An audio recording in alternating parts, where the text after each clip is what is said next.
Our perception of medieval princesses often comes from fairy tales.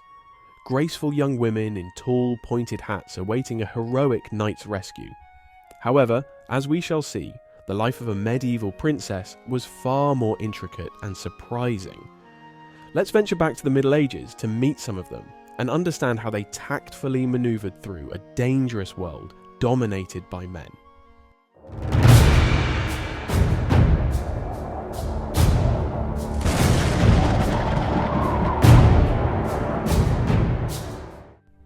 The actual lives of medieval princesses were vastly different from the glamour depicted in films today. In fact, they weren't even called princesses until much later during the 17th century. Instead, they were commonly known as daughters of kings or simply as noblewomen.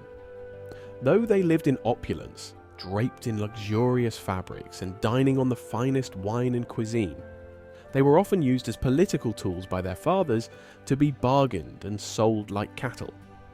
But despite these constraints, many demonstrated remarkable resilience and capability. Medieval princesses were often pivotal in political strategy. Adela of Normandy, the youngest daughter of William the Conqueror, was married at 15 to Stephen II, Count of Blois. This union was strategic, meant to strengthen ties in northern France. Despite the considerable age gap, their marriage was grounded in mutual respect rather than romance.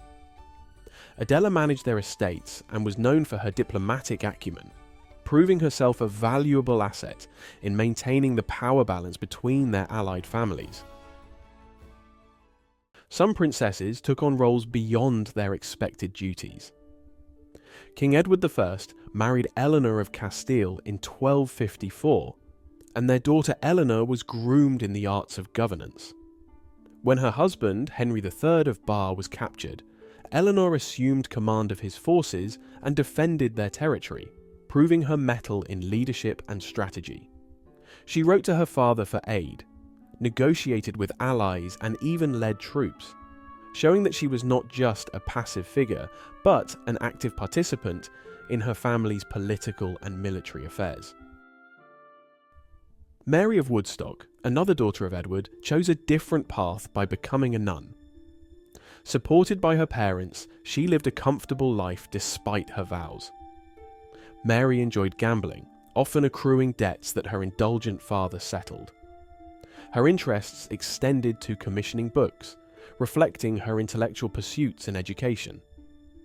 As a nun, Mary had a unique position that allowed her to combine religious devotion with personal freedom.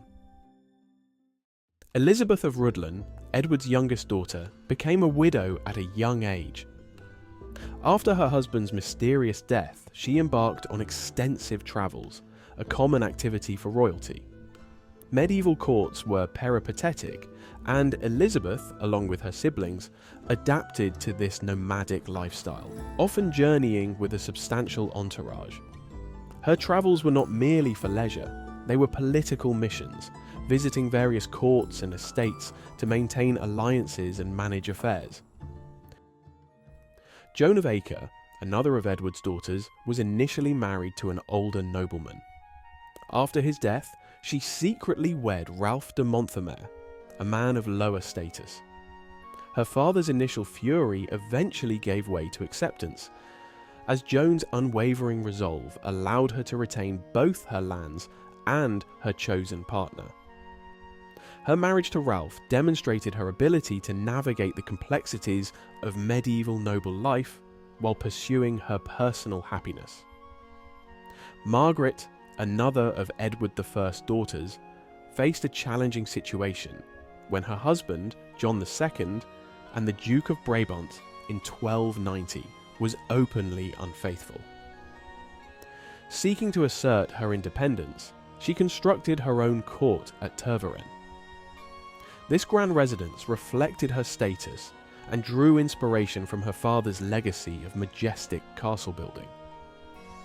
Margaret's involvement in the design and construction of Tervuren showcased her understanding of architecture and her desire to create a space that embodied her authority and taste.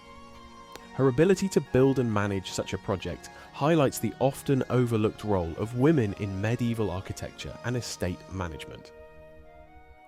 Thank you for joining us on this episode of Raw History. If you enjoyed these stories, please subscribe, and we'll see you next week for another captivating journey into the past.